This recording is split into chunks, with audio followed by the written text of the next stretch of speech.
William H. Fletcher III, attorney at law. The buzzer on my intercom rarely scares me, but it often frustrates me when it sounds at a time when I am on the cutting edge of a problem and about to make a breakthrough. Such was the case this morning. I pressed the button and answered, trying to contain the sarcasm in my voice. Yes. Excuse me, Mr. Fletcher. Miss Sally Fletcher is here to see you. Sally Fletcher is my 16-year-old daughter. I was surprised to find her in my office. She was supposed to be at school. Send her in. The door opened and I saw my secretary, Eileen. She had a strange look on her face and rolled her eyes when she saw me. Stepping aside, my daughter entered the office. Eileen stepped out and closed the door. Miss Fletcher, why aren't you in school and how did you get here? The outfit my daughter was wearing was definitely not her usual school clothes. Instead of a pair of worn jeans and a t-shirt, she was wearing an expensive women's business suit. Pants, white top, and blazer. Her shoes matched the suit, and from what I could tell, she had heeled loafer shoes. She wore glasses. That was odd in and of itself. She had contact lenses. I had never seen her wear glasses before. Her thick brown hair, instead of hanging loosely, was tucked behind her head in a bun.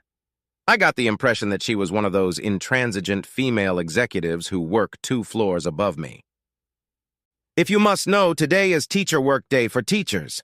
I thought it was a great opportunity to come in and hang out with you guys for a bit.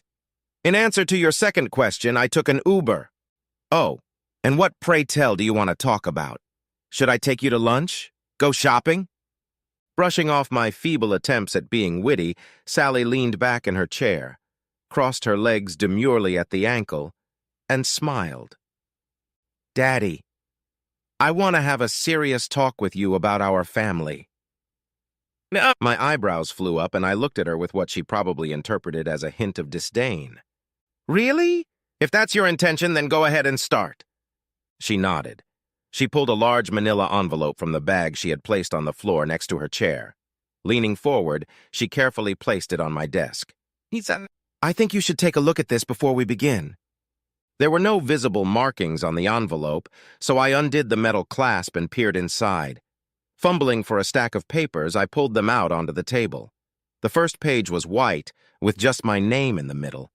I turned the pages towards me and began lazily flipping through them, not paying any attention to them. On the surface, it looked roughly like a court transcript. I know what they look like since I am a practicing attorney.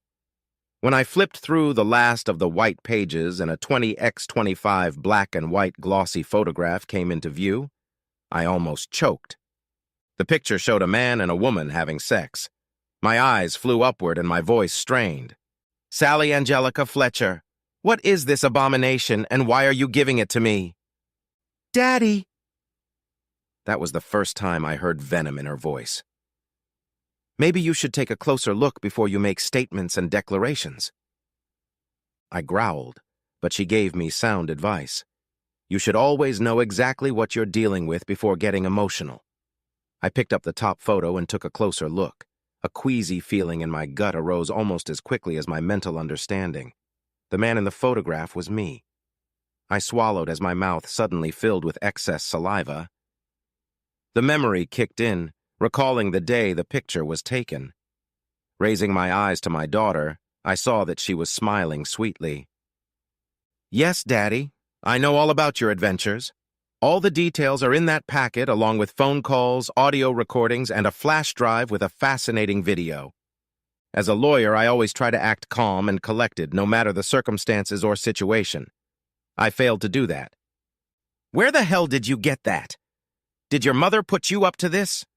I'll have her skin nailed to the garage door. Calm down, Daddy. You're not very good at being angry. For your information, I'm the one who collected everything in that folder. This is the 21st century, Daddy. You can buy all your equipment on the internet. There's so much information on how and where to get information and everything you need to know about divorce laws in this state. I assume you're knowledgeable about them. I stared at my 16-year-old daughter as if she had just stepped off an interplanetary spaceship. You? But how? Why? For me and Bud. Bud is Sally's 10-year-old brother. For Bud? Neither of us wants to live in a separate house. We like having you and Mom in the house. I thought I'd make sure you two don't do anything stupid like file for divorce while Bud and I are still living at home. Once we're gone, you can do whatever you want. So you're gonna blackmail me? Basically, yes. Stunned is not the word that best describes me. Closer to that would be shock. I've had to deal with attorneys who weren't as confident or in control as my daughter was during negotiations. I flipped through her information. There was no doubt that she had done a thorough job. What are you suggesting? As far as I know, Mom knows nothing about your affair with Sarah Phillips. I intend to keep it quiet. I have terms of agreement. They're listed in the packet.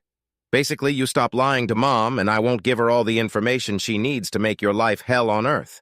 From what I understand, adultery is still grounds for divorce in this state, and usually the process is heavily tilted in favor of the partner in the marriage who did not cheat.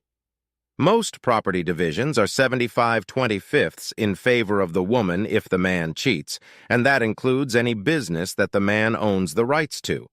This means you would have to sell your partnership and give her half the money. Of course, there are other things, including custody and visitation provisions. Even under those circumstances, a father should be proud when his child shows such finesse and understanding. Still, I had to be on guard. There was a possibility that this whole exchange could go nuclear and redefine my entire life.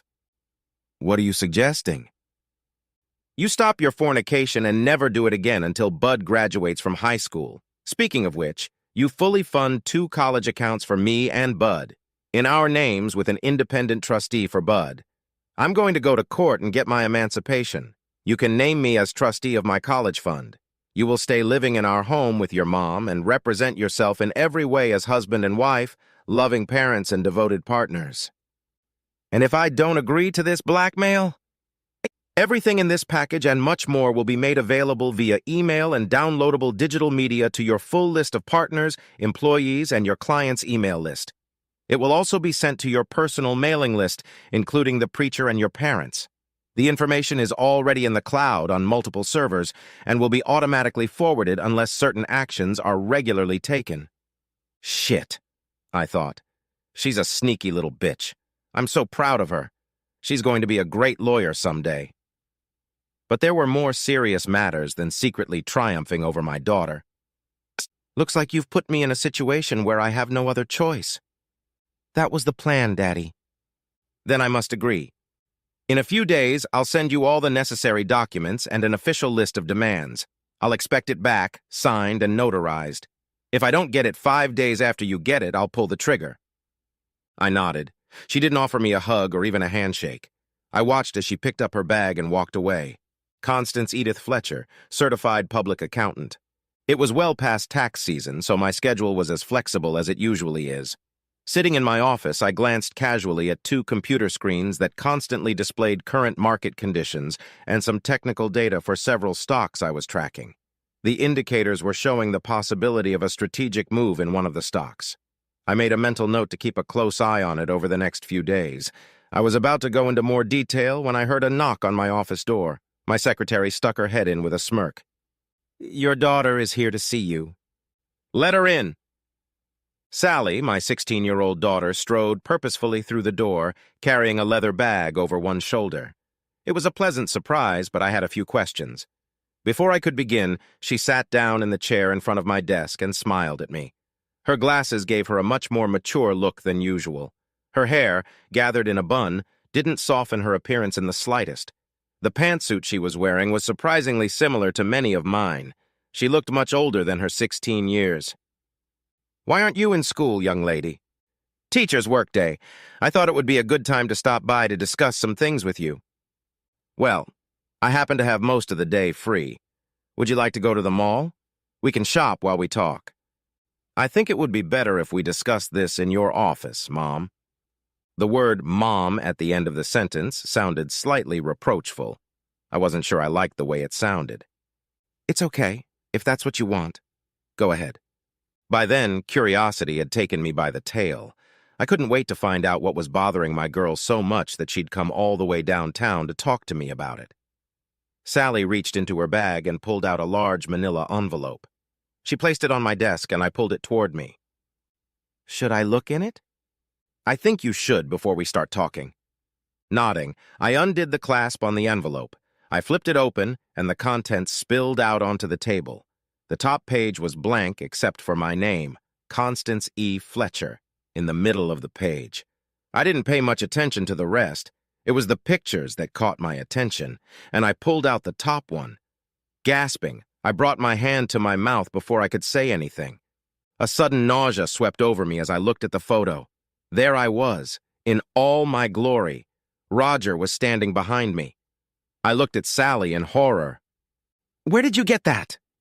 "Relax, Mom. I collected all the data contained in this packet. It's amazing what you can find out on the internet. The hardware was mostly from Amazon. Getting some of it was a little difficult. You know, you really should learn how to close the curtains in your hotel room when you decide to spend the evening with your lover." "How? I mean, that room was on the 8th floor." For the first time, Sally smiled with a touch of satisfaction. "It wasn't that hard to learn how to fly a drone well enough to do a little surveillance." I looked at the damn picture again. Glancing at my desktop, I saw that there were at least a dozen similar pictures. Sally continued. "There are transcripts of phone calls, texts, and emails in this package. There's a thumb drive with videos and, of course, pictures." I definitely felt bad. Not only did my daughter catch me cheating, she also documented it all in a very professional manner. Her dad would be proud, I'm sure. I looked at her again. "What are you going to do about it?" "That's what I want to talk about. There's a list of things in this package that I'm going to insist on and that you have to agree to." "Like what?" "First of all, you will immediately end your affair with Roger McMillan and never again engage in any liaison, affair, or one-night stand. If I find out you've done this, everything I've gathered will be distributed to all of your clients, the board of your corporation, all of your friends and parents." I gasped. She was going to blackmail me. "Why? What do you want out of this?" "I want my family. Bud and I want 2 parents in our house acting like parents and supporting us like parents. You'll keep our family together acting like parents until Bud graduates from high school. After that, you can do whatever you want." I looked at the stack of materials on my desk. My brain was in active problem-solving mode. I was considering all the options, trying to come up with a risk-benefit solution. "Mom, if you don't agree, this will happen. All the data is in the cloud on multiple servers set up to work.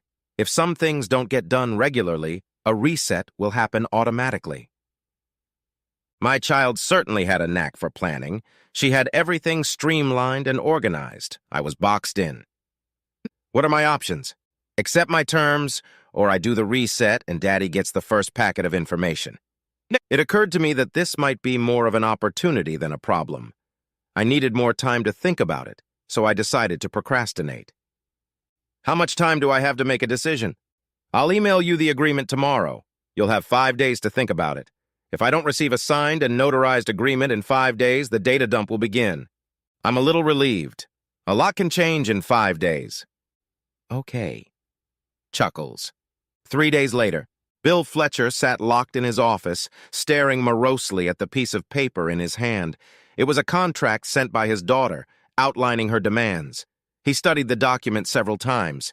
In the copy he held in his hand, and in the other copy lying on the table, notes were made in the margins.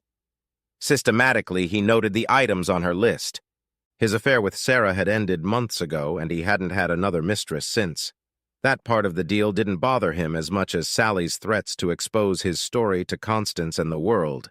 Divorce and such exposure would ruin him professionally and financially. Asking him to finance his children's college education didn't matter that much. He would do it anyway, and setting up trusts could provide some tax advantages. The requirement to continue to stay home and raise his children wasn't as onerous as some people thought. He loved being a father. He found happiness in being actively involved in his children's lives. As Bud was approaching the age where he could participate in competitive athletics, Bill looked forward to several years of soccer and baseball games. All in all, from Bill's perspective, what his daughter was asking for didn't seem like such a bad deal. It gave him an incentive to stay away from vicious liaisons. It had been kind of turbulent around the house lately. Maybe if he started acting like a parent, things would get better. He called one of the girls from the secretariat who was a notary to bring her book. That same day. Constance sat in her Boomer in the parking lot outside the office building that housed the accounting firm she worked for. Reaching over to the console and pushing aside some papers, she pulled out the cell phone stored there. Dialing the number, she waited for an answer. "Good afternoon, beautiful. Mind playing a little game?" "I'm sorry, Roger. I have some bad news. We're done. I'm throwing this phone away after I remove the battery and SIM card. I don't want to hear from you or see you again." There was a stunned silence on the other end of the phone. "I thought we had something special." "Not as special as you thought. You scratched an itch, Roger. I like you. You're a good guy. But things have happened in my life in the last few weeks that complicate things. This whole affair has become like an anchor and I need to get back on track. I just can't believe it. Is that it? A phone call and 8 months of a relationship together is over?" "Don't be sad, Roger, and don't whine. It doesn't suit you. We had fun, but I have to think about the future, and you're not in it. Goodbye, Roger." Disconnecting, Constance opened her phone and took out the battery, then pulled out the SIM card and broke it into small pieces. Making a few stops on the way home, she bought a mocha latte, wrapped the battery in a paper napkin, and tossed it in the wastebasket in the drive-thru. Walking into the grocery store to buy chicken for dinner, she had the opportunity to toss the phone itself into the commercial waste container in the back of the store. The small pieces of the SIM card she simply tossed down the drain and rubbed with the toe of her shoe. Smiling, Constance got into her car and headed home. 5 days later, Sally sat in a coffee shop near her school. She had her laptop open on the table, causing her to sit with her back to the wall where no one could position themselves. There were also 2 envelopes on the table, one from her mother and one from her father. On the laptop screen was a transcript of her mother's phone conversation with Roger. Sally smiled as she read it. She already knew that the phone in her mother's car was gone and no longer active. The Intercept program on her father's home computer showed that his firm's accountant had already begun the process of funding college trust funds for her and Bud. Since she knew her father's affair was no longer active, she was sure he was complying with her conditions. 2 years later, Sally stood on the stage at her high school graduation and looked up at the bleachers of the auditorium where she knew her family sat. Squinting against the blinding light, she saw that immediately after receiving her diploma, her mom, dad, and Bud stood up and applauded enthusiastically. The plan was for her to meet her family, grandparents, and friends for a celebratory dinner. The upcoming summer was set aside for travel, and in the fall, she would be heading off to university. As she walked down the aisle to her seat, she was pleased with how well her plan had worked out. Life in the Fletcher household fell into a routine that could be called the American dream. Her brother was in high school and was a successful baseball player. Her father coached his Little League team until he made the Little League team. Now he was to be a catcher on the first baseball team. Academically, he was holding up well with a B average. His goal was to play college baseball and see where it would take him. He was smart enough to realize that it was important to get a useful degree and expected to major in computer science. Sally was just happy. Constance had honored the arrangement. By all accounts, Constance and Bill were a happy, loving couple who supported their children. Sally knew that they did all the same things that other couples did. They went to parties, invited friends over to enjoy the pool and barbecues. Sally also knew that her parents had sex regularly. This was evidenced by the sounds she heard on the recording devices turned on throughout the house. Everything seemed to be working out just fine. 3 years later, Sally sat with her parents in the same hall to watch her younger brother graduate from high school. Sitting next to her was Jonathan Beauchamp. Jonathan was her boyfriend, and it seemed like they were serious. They were finishing up their senior year of high school. Jonathan was going to go on to graduate school. Sally, as her parents had envisioned, had already enrolled in law school. Looking at her parents, she thought they looked happy. Over the years, Sally had updated her observations regularly. She was sure that neither of them had lost their way during that time. Moreover, she was somewhat surprised at how well they got along under the circumstances. She realized that the day of reckoning had come. Her agreement with both parents had expired when Bud graduated from high school. Now, Sally had to decide how best to handle the situation. Suddenly, everyone stood up and began to applaud. Glancing up at the stage, Sally saw her younger brother accepting his diploma and then, just as she herself had done so many years ago, turning to those seated and waving with a huge grin. The tradition would continue with a celebratory dinner. Everyone descends the steps to the lobby to find Bud and congratulate him. The day after. The grandparents went home. Jonathan went back to the university. Sally stayed the night. Bud celebrated with his baseball teammates. That night, she sat at the dinner table with her parents. Her mom ordered Chinese food, and they enjoyed the meal. When everything was finished and the table cleared, Sally went back to her room. When she returned, she found her parents still sitting at the table, each of them drinking a glass of wine. "Could I have one too?" "Of course, Princess. Help yourself." Sally smiled at her father and poured a glass of wine. Sitting down at the table, she took a sip and then looked at them both intently. "I have something for you. I started to do it separately, but I decided it would be better to do it as a family." Sally placed 2 manila envelopes in front of her parents. Each had a name written on it. "Before you open these, I want to make a little confession and then make a few requests. What you do is up to you." Sally finished the rest of her wine, took a deep breath, and continued. "A few years ago, I approached each of you and asked you to make an agreement with me. You both agreed to my terms." Constance and Bill looked at each other, then turned and stared at Sally. "With each of us? You made a deal with both of us?" "Yes, and as far as I'm concerned, it went well. Bud and I had a wonderful life. We had a loving and supportive family. We had a great home that we were proud to share with friends. We were all together and on good terms. Now those arrangements have exhausted themselves. I have accomplished what I set out to do. What happens next is up to you." Sally looked at her parents and saw surprised, and she realized confused looks. Her father, a lawyer, was the first to speak. "Sally, what were you going to do?" "Keep our family together." "But what made you think this was the way you wanted to do it?" That was the part that Sally was so afraid of. "I knew that both of you were cheating or had cheated on each other.